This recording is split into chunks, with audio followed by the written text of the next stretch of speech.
C'était yo. Non mais Kamel, depuis qu'on s'est connus, trop de proches sont partis pour ailleurs. Kamel, depuis que je t'ai... Elle a enduré, et surtout l'injustice dont j'étais victime. Ouais, elle n'a pas vraiment supporté. Hein. Ni elle, ni ma mère. C'est ça qui me fait le plus de peine. Parce que cette pauvre femme, elle ne s'était pas mariée à un magistrat. Elle s'était mariée à un étudiant. Un étudiant, oui. Nous sommes restés ensemble 53 ans. Elle est morte au bout de 53 ans de mariage. Et ma mère, un an après ma mère, après ma femme, elle est aussi morte. Donc on a tué votre famille. Mais Cette situation a entraîné ces drames-là, a contribué à ces drames-là. pour ma mère, c'était encore dramatique. Je suis peut-être gaillard, mais cette femme-là a eu le malheur de ne faire qu'un enfant dans sa vie. Ah.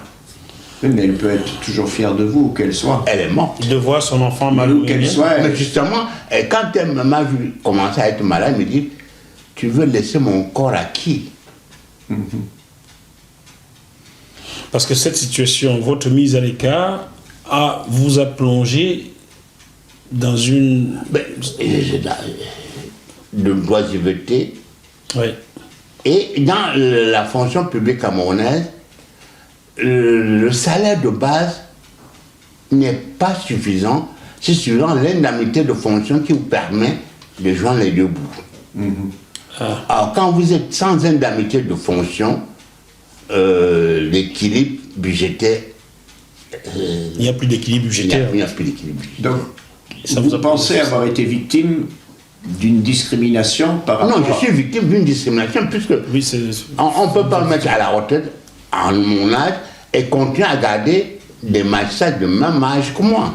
Bien sûr. Mais est-ce que vous avez connaissance d'autres Bamileke qui auraient été bloqués dans leur carrière, ou est-ce que vous êtes un cas unique? Non, ce n'est pas un cas unique. Je suis très affirmatif là-dedans. Au Cameroun, il y a un problème bamileke. On refuse de poser ce problème. Mais il faudrait un jour pour progresser, le poser et trouver une solution. Votre témoignage aujourd'hui est important en ce Si, sens. sinon, là, je l'affirme, j'assume. On dira, mais non, il y a un problème bamileke au Cameroun. Corrigez-moi si je me trompe. Un archevêque, André Wonki, avait été nommé archevêque de Yaoundé. Yaoundé, fief Betty, lui Bamileke, et il y a eu des contestations un peu partout. Mais le jour même de son installation, on est allé barrer la route pour que les gens qui viennent de sa province n'arrivent pas à Yaoundé. On a profané même l'église, on a fait des salutés dans l'église, la cérémonie a été retardée pour... Je vais encore prendre d'autres exemples, tu permets Bernard, hein? C'est pour bien situer, parce qu'on pourrait nous accuser, je suis franco-bamileke, vous êtes bamileke, donc... Et moi, je ne le suis pas. Il y aura des facilités, on va prendre des raccourcis, c'est parce qu'il est bamileke, mais je pose les faits. Vous allez me confirmer ou infirmer ce que je vais dire là. En 1990, je fais des recherches au Cameroun.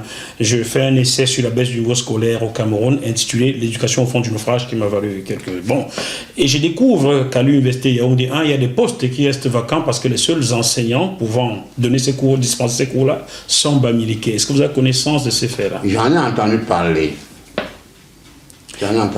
J'apprends aussi qu'en 1989, on envoya un professeur que je ne vais pas nommer, proche du pouvoir, proche aussi ethniquement du chef de l'État, d'aller à l'ouest du Cameroun faire échouer le maximum d'enfants bamileke au bac. Et Mono Ndiana, on l'a dit. Bon, je ne voulais pas citer, mais c'est Hubert Mono Ndiana. On l'a dit, c'est un truc connu à Bafoussam. Bon. À la commission de baccalauréat. En 1989. Je ne compte pas la date. Oui, ça, je vous le confirme, j'avais fait des recherches là-dessus il y a de cela plus de 20 ans. Alors là, on a posé des faits, voilà. Il y a plein d'autres. Hein. À votre avis, pourquoi au Cameroun y a-t-il un problème bamileke? Nous sortons du cas qui est le mien. Mais je dis, si un jour on ouvre ce débat, je suis partant. Je voudrais prendre une part dans ce débat. Oui. On y est. En fait, c'est un débat, non, c'est un débat qui remonte depuis la colonisation. Vous savez, le colonel Lamberton, Le colonel Lamberton, proche du général de qui Gaulle. était chef de mission de pacification au Cameroun à la veille de l'indépendance, dans son rapport de mission, il a consacré une vingtaine de pages au Bamileke. Oui. Et il a commencé par une phrase qui a fait beaucoup de bruit. Le Cameroun accède à l'indépendance avec un code dans sa chaussure, le Bamileke, effectivement. Les gens se sont accrochés, même les mecs se sont accrochés sur ça pour dire le colonel Lamberton n'aime pas le Bamileke. Non. Mais dans ce même rapport, Oui. le colonel Lamberton termine en disant pourtant, l'avenir du Cameroun dépend de la manière dont ou les problèmes bamileke seront résolus. Pourquoi n'a-t-on pas accroché à cette deuxième phrase pour rester à la première qui était pour moi une... Oui, pourtant les Bamileke ont eu beaucoup de martyrs pour que l'indépendance arrive. Voulez-vous par là dire que si le colonel Lamberton avait été écouté par les décideurs français, je dis bien français, Ouais. les Bamileke ne seraient pas aujourd'hui aussi malmenés? Oui, je crois. Voulez-vous dire que le général de Gaulle n'a pas écouté le colonel Lamberton? C'est pas le général de Gaulle. C'est pas le général de Gaulle. Le Cameroun a été... Le général de Gaulle a beaucoup respecté le président Amadou Ahidjo. Comment? Contrairement à ce que vous pouvez affirmer, il a fallu que je devienne le conseiller du président Ahidjo pour découvrir ce grand homme. C'est un très grand homme d'État. Il est né, il s'est beaucoup évertué, il a tout donné pour le Cameroun. Monsieur Amadou Ahidjo? Oui. Et il n'y a pas longtemps, j'ai encore pensé à lui quand j'ai vu la cassette de sa visite d'État aux États-Unis. Oui, Jean-Vincent Tchénérom nous l'a envoyé d'ailleurs. C'était... Voilà un monsieur qui est présent du Cameroun, le petit Cameroun, à peine 2 ans, à peine, et qui va faire une visite d'État aux États-Unis. J'ai vu le déroulement de la cérémonie. Toi qui es dans ces médias, est-ce que vous n'êtes pas étonné de dire que ce monsieur ne commet aucune faute? Qu'est-ce qui se passe? Non, dites... C'est qu'Ahidjo, en devenant chef d'État, il s'est choisi un modèle. Lequel? C'est le général de Gaulle. À ce point. Oui. Parce que les États-Unis, 2 ans après l'indépendance, c'est ça? Oui. Une visite d'État, c'est... Une visite d'État, c'est exceptionnel. Oui, C'est exceptionnel Pour un jeune pays chef africain aux États-Unis. Oui. Quels étaient les intérêts communs? Je ne sais pas. Vraiment, c'était Kennedy. Kennedy, oui. Je ne sais pas, j'étais pas le président de la République à l'époque. Est-ce que Kennedy était admiratif de ce jeune chef d'État? Je crois que lui aussi était jeune. Je crois. Oui, c'est étonnant parce que les États-Unis, à cette époque, l'Afrique, c'était pas sa zone d'influence. En pleine ségrégation raciale. Ouais, alors bon, mais j'ai dit quand j'ai revu la cassette, même dans l'accueil, Quelle était sa formation, Ahidjo? Il a eu vraiment quelconque. Oui, il n'a pas été dans un corps d'État. Non, il était à la poste. Ni dans l'armée. Il était à la poste. Mais il y a des et j'ai découvert ce monsieur. Nous sommes séparés parce qu'il devait partir. J'étais très à l'aise avec le président Ahidjo. Il écoutait, il savait écouter. Il m'écoutait très bien. Ça, je peux l'affirmer. Il était inspiré. Je ne sais pas s'il était inspiré, mais il avait une écoute. Je vais vous raconter, sans donner des noms, je suis conseiller général à la présidence de la République. Je discute avec le ministre chargé de mission à la présidence de la République. On parle d'un fait, je dis, mais il faudrait peut-être qu'on en parle au chef de l'État. Il dit, on ne dit pas de trucs comme ça au chef de l'État. Je dis, mais pourquoi? Je dis, c'est lui qui répond du Cameroun. Nous ne sommes que des miroirs. Ah, ma conception est la suivante. Tant que j'étais à côté du chef d'État, vous venez me raconter une chose qui tient bien la route, ce n'est pas pour moi, ce n'est pas la personne de M. Julien qui vous intéresse. C'est la capacité de porter cette nouvelle au véritable destinataire. Et je dis, il doit connaître, puis c'est lui qui répond. Alors j'ai dit à ce ministre, moi je crois qu'il faut qu'on lui en parle. Je prends son téléphone devant lui, j'appelle l'aide de camp. Je dis, je voudrais voir le patron, mais je suis laissé dans mon bureau dans 20 minutes. 2 minutes après, j'étais dans mon bureau, mon téléphone sonne, le patron me reçoit. Et je lui raconte l'histoire, il me dit, ah, je n'étais pas au courant. Il me demande d'inscrire ce problème au prochain conseil des ministres. Puis j'étais le seul conseiller technique qui assistait au conseil des ministres. Ah oui. Vous avez une mémoire formidable. Je sais pas. Bon, donc je prépare le dossier, on arrive à ce conseil. Je voudrais croiser le regard avec ce ministre qui me disait qu'on ne devait pas. Nous ne sommes pas croisés. Il n'a pas regardé dans votre direction. Je peux imaginer. Mais qu'en a pensé la France du fait que Ahidjo était reçu aux États-Unis en grande pompe? Non, c'était pas un problème. Ils n'ont pas mal pris ça? Non. Est-ce que non, mais nous, on devait même mal prendre. Lors des incidents du Nigeria, le Biafra, la guerre du Biafra, la position française, la France avait une position que le Cameroun ne partageait pas. Et qu'il a notifié au général de Gaulle, non, ça ne peut pas marcher. Mais ça n'a pas entraîné des problèmes particuliers au Cameroun. Non. Alors, revenons sur ce problème Bamileke. Parce que vous êtes Bamileke, vous estimez qu'on ne vous a pas nommé au poste que vous méritez d'avoir. J'aurais dû terminer ma carrière comme président de la Cour suprême. On n'aurait jamais dû nommer M. Dipanda Mouré. Non, il ne serait pas venu. Il ne serait pas venu car c'est vous qui étiez placé pour récupérer le poste. Après M. Nguini, je crois. Oui, après Nguini. Après Nguini, ça aurait dû être vous. Puis c'est moi qui est le vis-à-vis de Nguini. Alors, vous estimez qu'on a cassé votre carrière parce que vous êtes Bamileke. Oui. Et la suite des événements n'aide pas à dire le contraire. Aujourd'hui, où en êtes-vous dans ce problème-là? J'ai saisi le contentieux, comme vous l'avez dit. Le contentieux au Cameroun. Au Cameroun. Cela donnait quoi? Or, le juge, on dit, sans fondement. Sans fondement? Oui, que ce n'est pas fondé. Bernard? 3 jeunes juges ont dit cela. Bon. J'ai fait appel, puisqu'il y a une possibilité d'appel, et comme l'appel tarde à venir, j'ai saisi la Commission des droits de l'homme de Genève. Et aujourd'hui, le dossier est pendant devant la Commission à Genève. On va aller chronologiquement. Vous avez saisi... la Chambre administrative du Cameroun. En quelle année? Non, je peux vous donner les dates, je vous donnerai, il n'y a pas de problème. D'accord. Alors, vous avez mis combien de temps entre cette période, la première saisine et... Puis vous pouvez le faire qu'après la notification du décret, c'est-à-dire tout ça c'est après le 2006. Donc cela fait 12 ans que vous êtes dans cette bataille judiciaire.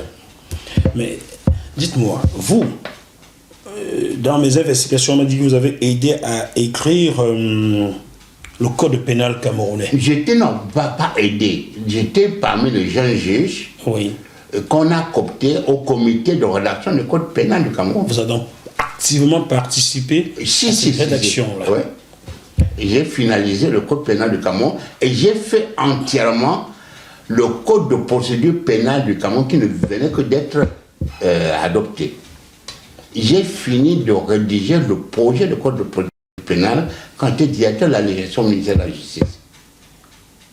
Vous avez donc construit en partie la justice camerounaise qui aujourd'hui vous rend les justices. C'est pour ça que j'ai dit, c'est très pénible pour le constructeur d'être destructeur. De devenir destructeur. Quand je vois tout ce qui se passe, par exemple, quand je vois même la tenue du magistrat, puisqu'à la réunification, il fallait définir quelle sera la tenue des magistrats camerounais par rapport aux anglo-saxons et par rapport aux francophones. Ouais. C'est nous qui avons préparé ce texte. Et vous aviez trouvé une...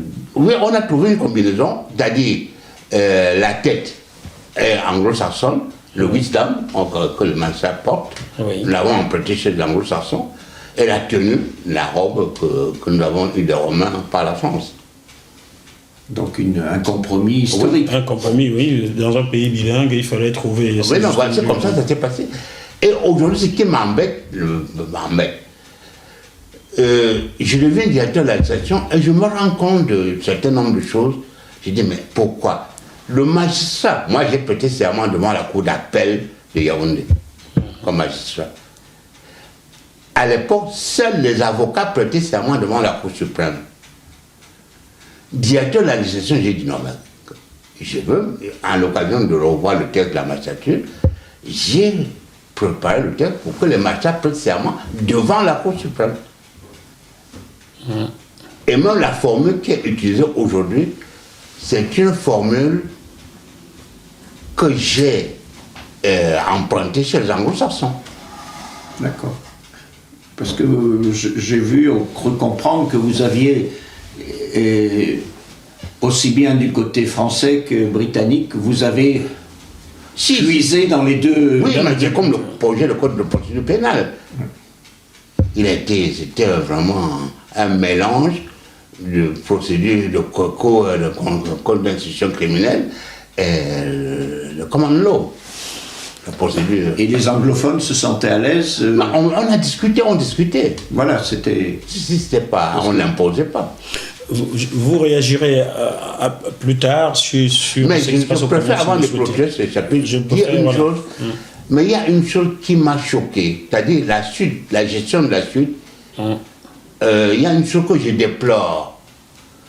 On a laissé les anglophones gérer le ministère public qu'ils ne connaissent pas. Comment ça? Ah, si, dans le système anglo-saxon, ils n'ont pas de procureur. Exact. Exact. C'est-à-dire...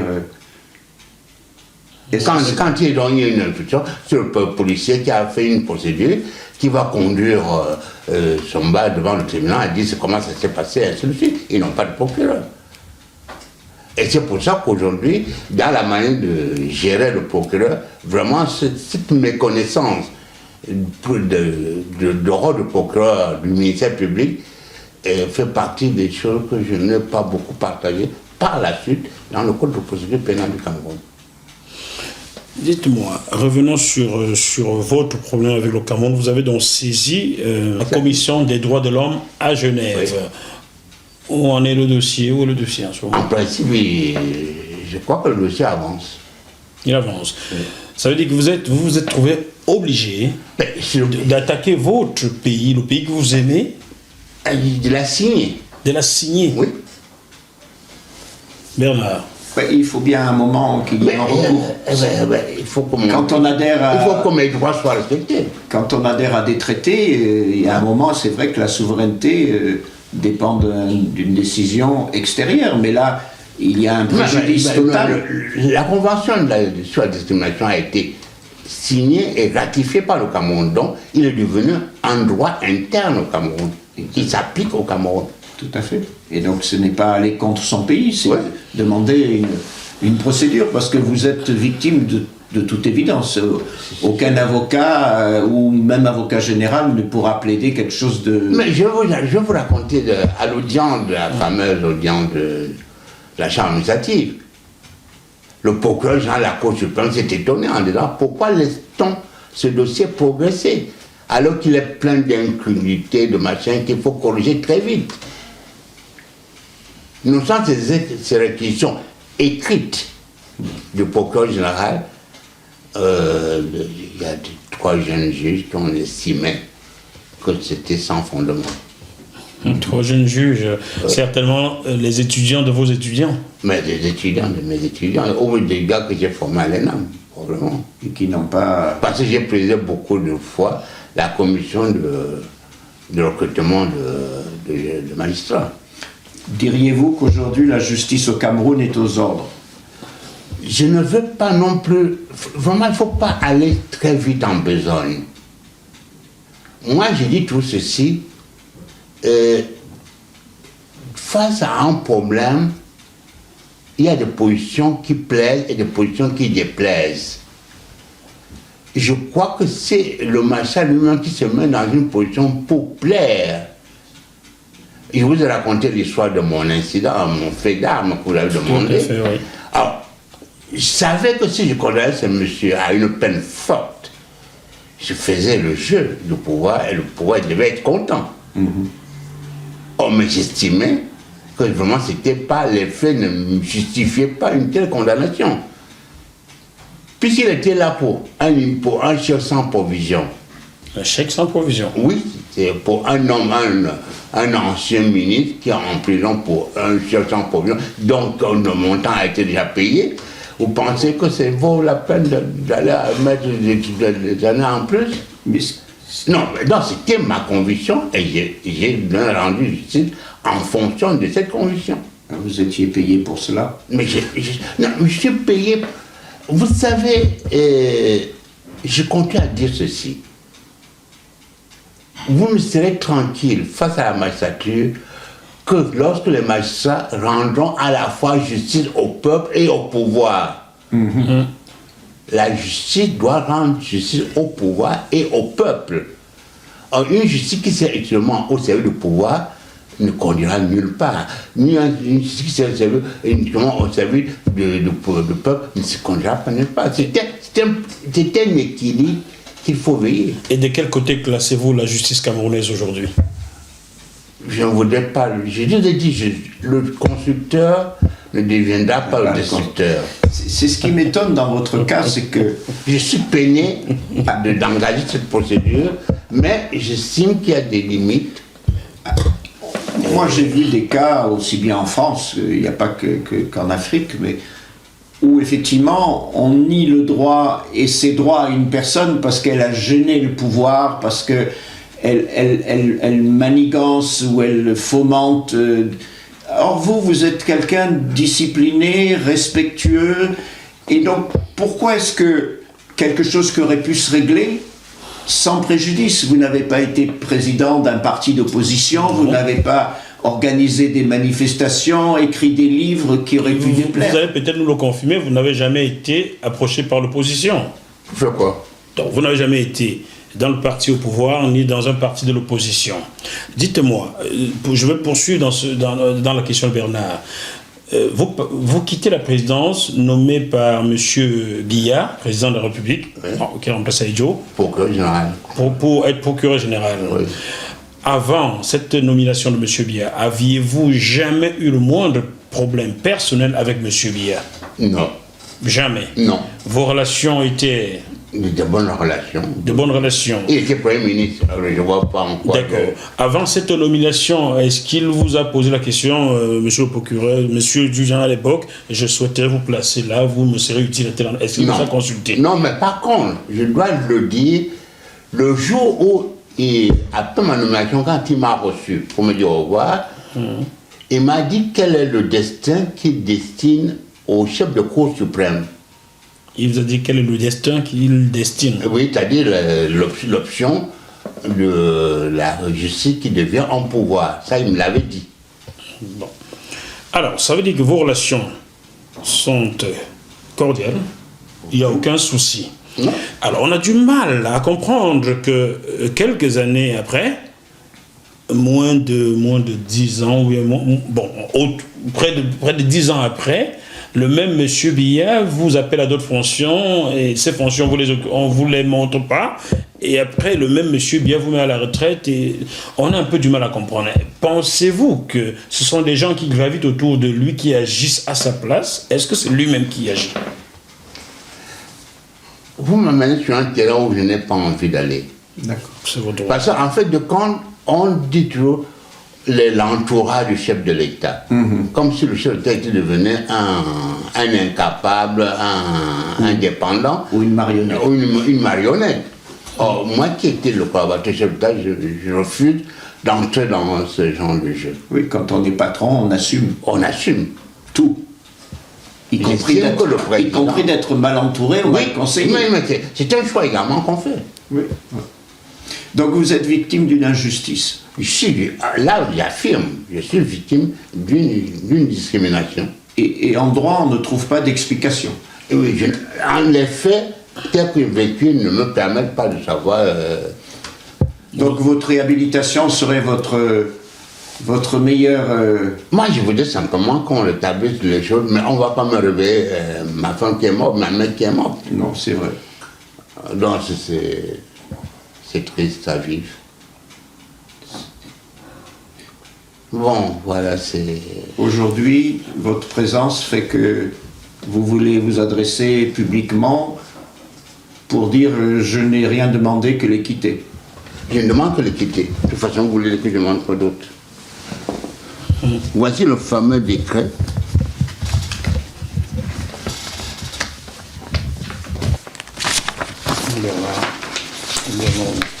Le président de la République. Hein. D'accord. Décret. Admission à la retraite. Magistrat hors hiérarchie. Premier groupe, deuxième échelon. Ce qui est incroyable, c'est... Et voici le procès verbal de notification de remise de 2006. Procès verbal de notification et de remise. L'an 2006 et le 4 avril 2006, nous, Madame Bargarozadeh et Marie-Rose, chef de service des personnels magistrats au ministère de la Justice, assisté de Madame Feudio Yvonne, épouse Lando, secrétaire, avons notifié et remis à ce jour Monsieur Diodjan Gabriel, lui, magistrat retraité, qui reconnaît avoir reçu amplification une copie du décret numéro, je ne donnerai pas le numéro, il vaut mieux pas, du 27 mars 2002, portant son admission à la retraite pour limite d'âge, en foi de quoi le présent procès verbal a été établi pour servir et valoir ce que de droit. On voit bien la signature du président. Donc, Et voici le décret de mon intégration dans ma statut camerounaise de 1964. Oui, ce qui est tragique en lisant ces documents, c'est que tout est conforme au droit, sauf le fond du problème. Oui. Les tampons sont vrais, il y a les attendus, enfin vous qui avez baigné là-dedans, tout est vrai sauf Le fond. sauf le fond, sauf le... c'est Et la voilà. raison pour laquelle j'ai préféré que c'est toi qui lises une autre partie. Bien, Le raccourci est vite fait du fait que je sois bamiliqué. Il vaut mieux que... oui, Bon, voilà, je crois que voilà l'essentiel. Je voudrais qu'on reprenne. On va probablement reprendre quand vous allez faire, on va probablement faire le point de tout ça. Le point tout à fait. Je reste à votre entière disposition. Et on va vous le essayer souhaitez. quand je vais me sentir mieux, on va pouvoir bien finaliser ce dossier. Je Ok. tiens beaucoup. Chers téléspectateurs de JMTV+, vous avez écouté Monsieur le procureur général à la Cour suprême du Cameroun. Chacun va se faire son idée et je le redis, si quelqu'un se sent diffamé dans Mise en cette émission cause. ou mise en cause, JMTV+ est à votre entière disposition pour un droit de réponse. On se retrouve dans quelques jours avec un autre invité. D'ici là, portez-vous bien et bonne guérison, Monsieur le procureur général. Merci beaucoup, gentil. À bientôt. Merci. Merci.